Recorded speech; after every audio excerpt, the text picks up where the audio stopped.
Los gobiernos del PT empezaron por medio de acuerdos entre la dirección del PSDB de Fernando Henrique Cardoso y la dirección del PT de Lula. Así el PT ganó las elecciones del 2002. No debemos olvidar que los estados tienen dueños, que son los grandes empresarios nacionales y principalmente los grandes superempresarios extranjeros. El artífice de la victoria del PT fue el futuro superministro José Dirceu. Él se valió del dinero de las grandes empresas nacionales, principalmente de las constructoras, y de los acuerdos que hizo con el imperialismo norteamericano. Usted tiene el derecho a conocer la verdad.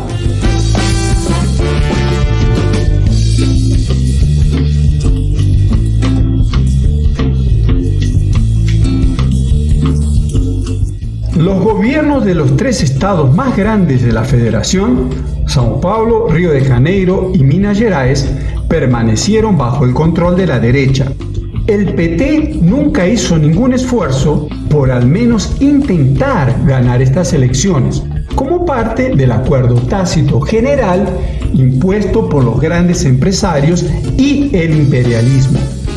Se beneficiaron de los altos precios de las materias primas, inflados artificialmente por los altos volúmenes de capitales especulativos que se volvieron superfluos tras la crisis de la burbuja de la Internet del 2001 y la crisis bursátil del 2003 y 2004.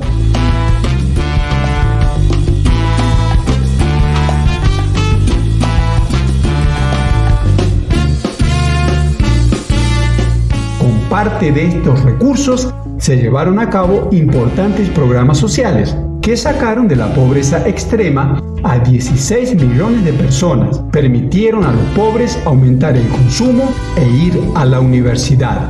Al mismo tiempo, los grandes bancos se beneficiaron como nunca antes. En palabras del propio Lula, la especulación financiera rompió récords.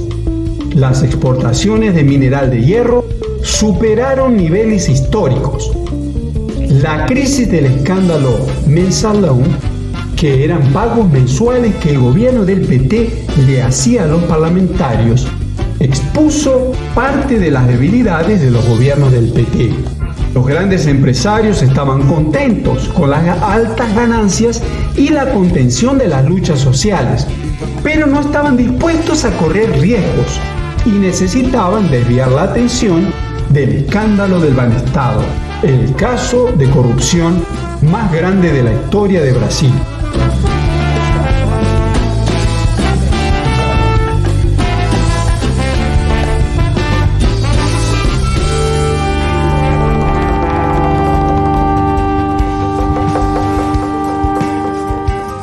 Siempre que la derecha comienza una campaña contra la corrupción, es porque hay objetivos abiertamente golpistas.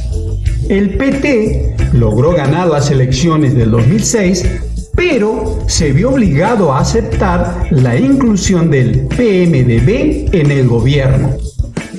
Se redujo el ritmo de las privatizaciones y el PT comenzó a priorizar el régimen de concesiones públicas y tercerizaciones, que funcionaron como privatizaciones blancas.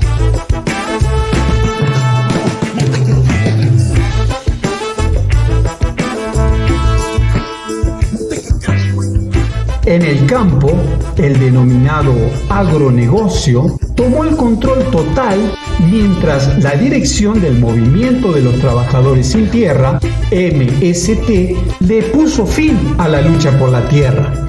Las 4 mayores empresas del sector impusieron la legalización de 30 semillas transgénicas, un récord mundial, justo después de la creación de la ICM Bio, Instituto Chico Méndez de la Conservación de la Biodiversidad.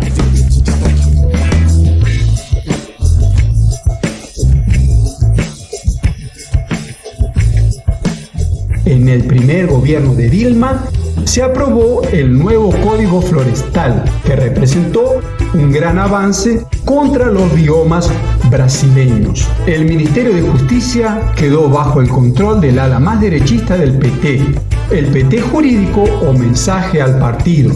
Varias de las leyes que se aprobaron incluso atentaron contra la propia Constitución de 1988 y fueron utilizadas unos años más tarde por la operación Lava Jato contra el propio PT. Entre otras, la ley de la ficha limpia de 2010, la ley de las organizaciones criminales, junto con la ley de delaciones premiadas del 2013, la ley anticorrupción del 2014, la ley antiterrorista del 2015, la autonomía de la Policía Federal y del Ministerio Público. La crisis del 2008 llegó a Brasil como una pequeña olita, según las palabras del propio Lula. Se la contuvo mediante enormes volúmenes de crédito público, que mantuvieron un alto nivel de consumo a costillas del aumento del endeudamiento de los consumidores.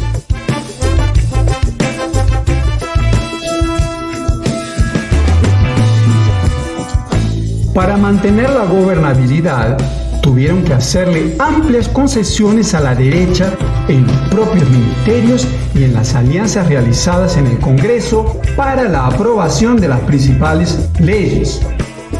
Continuaron fluyendo ríos de dinero de la corrupción de las grandes empresas, utilizando los mismos mecanismos que habían funcionado durante muchas décadas. El estilo de gobierno del PT fue hacer y mantener acuerdos con la derecha y el imperialismo, mientras destinaba algunas migajas a los programas sociales para mantener a la población pacificada. Este modelo también se aplicó en el intento de impulsar a grandes empresas nacionales como campeonas nacionales, que, favorecidas por el dinero público, comenzaron a expandirse en África y en otros países de América Latina.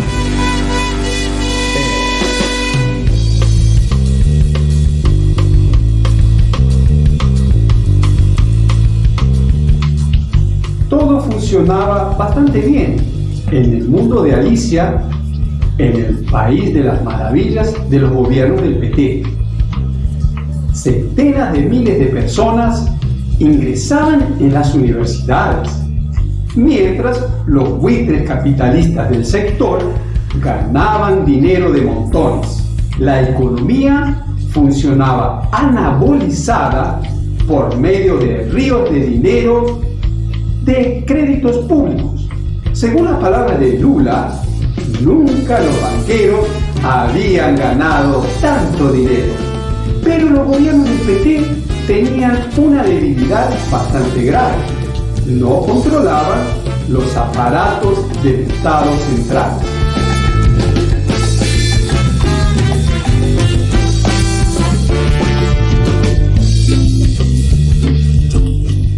La producción se realizó de forma superpredatoria, destruyendo la naturaleza y almacenando lodos tóxicos en piscinas, que luego comenzaron a reventarse, transformando ríos ecológicos en un trozo del planeta Marte en la Tierra. La mayor parte de las facturas de las materias primas no van para el comprador, que por lo general es China. Se negocian en las bolsas mercantiles y de futuro, como las de Singapur, Chicago, Londres y Zúrich, donde se le agregan un 80% adicional del valor original y entran en los nefastos derivados financieros, que representan el grueso de la especulación financiera mundial. En Brasil queda el 20% del valor total y la depredación ambiental.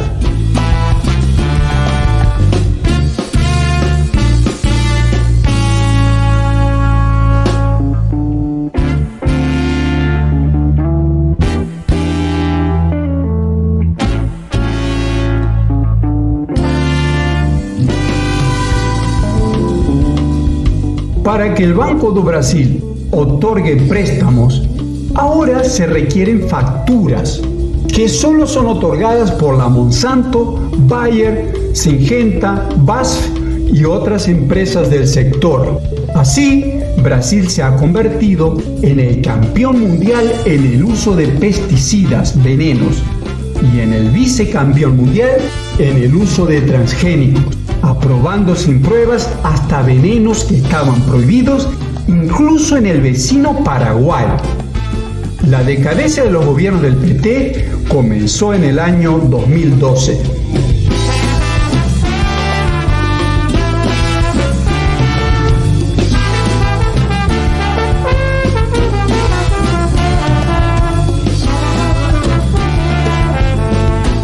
En el segundo semestre del año 2012, varios líderes del PT fueron detenidos por medio del proceso conocido como Mensalón.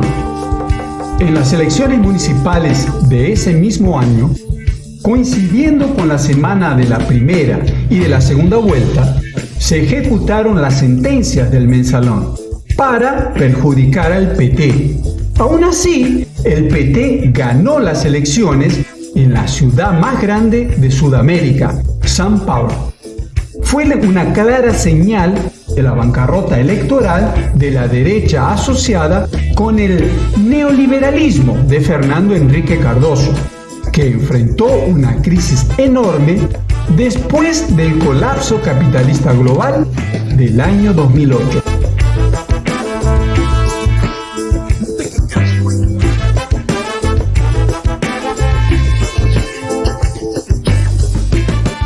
A fines del 2012, el sistema comenzó a mostrar serias fracturas que llevaron a las enormes concesiones que le hizo el gobierno de Dilma al sector de la línea blanca para evitar las quiebras y que se extendieron al año siguiente a otros sectores de la economía.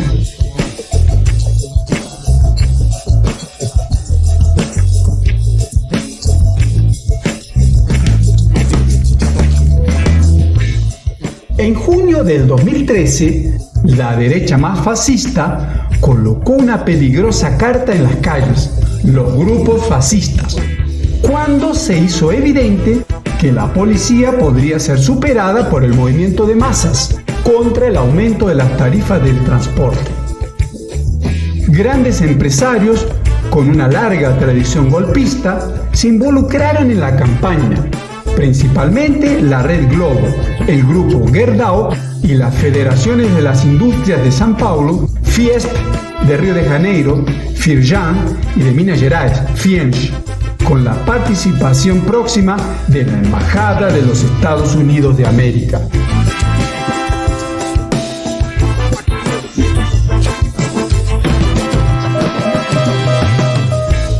La crisis del régimen que se estaba abriendo se hizo evidente porque la burguesía sospechaba que las políticas del PT no serían capaces de controlar la estabilidad del régimen y mantener altas ganancias. En el año 2014, la burguesía estaba dividida en relación a la reelección de Dilma. Había mucho miedo por la eventual desestabilización del régimen, tal como había sucedido al final de los gobiernos de Fernando Henrique Cardoso. Para enfrentar la crisis, Dilma eligió a un banquero directamente vinculado a la especulación financiera, Joaquim Levy del Banco Bradesco, como ministro de Hacienda. Fue una especie de intento de apagar un incendio con gasolina.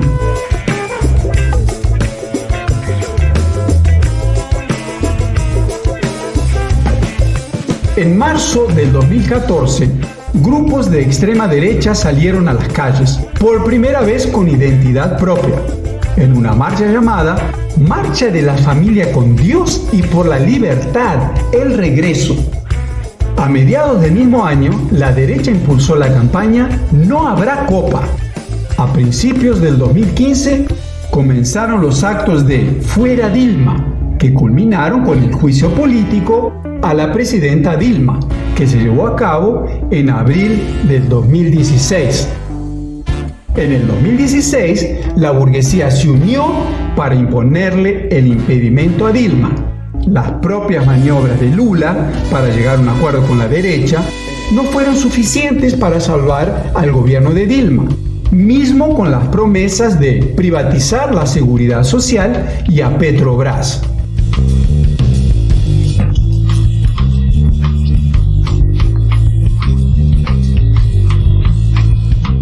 En las elecciones municipales del 2016, el PT formó coalición con la derecha golpista. Solo con el DEM, PSDB y el PMDB, el PT se alió en 1.682 municipios. El candidato del PSOL a la alcaldía de Río de Janeiro, Marcelo Freixo, fue apoyado por la Red Globo. Así, el PT y sus similares, con su política de conciliación de clases, se integraron al desarrollo del golpe, transformándose en una izquierda golpista, que hoy se transformó en una izquierda abiertamente bolsonarista, porque quien sabotea todas las luchas y favorece la masacre de Brasil por el gobierno Bolsonaro, actúa como un bolsonarista en la práctica.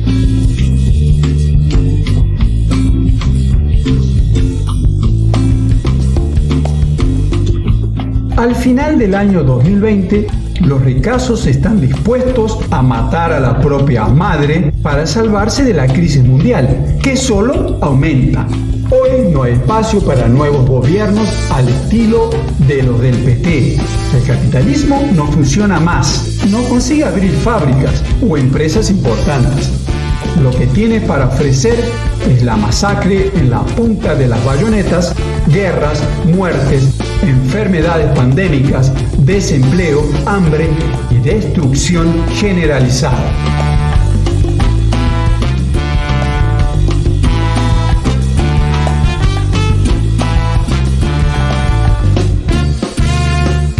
La escalada de la crisis capitalista mundial le impuso a los grandes capitalistas la necesidad de masacrar a Brasil y a América Latina para estabilizar la caída de las tasas de ganancia que continúa hasta hoy. Con este objetivo, se les impuso la necesidad de reducir las simulaciones y de cambiar las estructuras del régimen político para salvarse de su crisis. La Operación Lavallato vino con esta finalidad y este será el asunto del próximo capítulo de El Dolero. Usted tiene el derecho de conocer la verdad.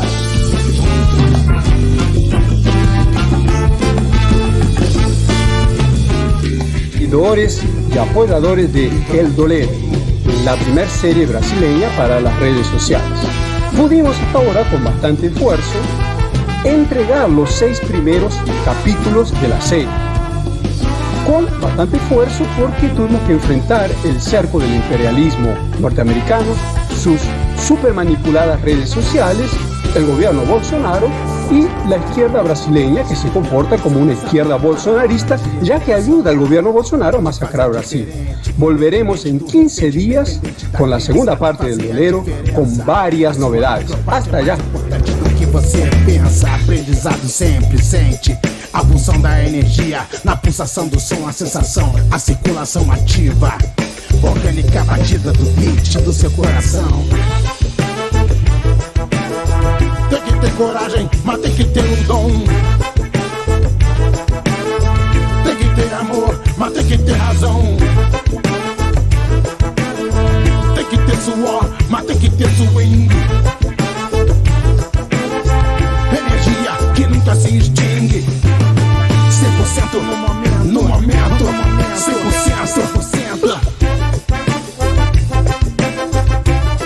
A revolução real, a principal, é de dentro pra fora e não de fora pra dentro. Bote isso de uma vez por todas dentro do seu pensamento.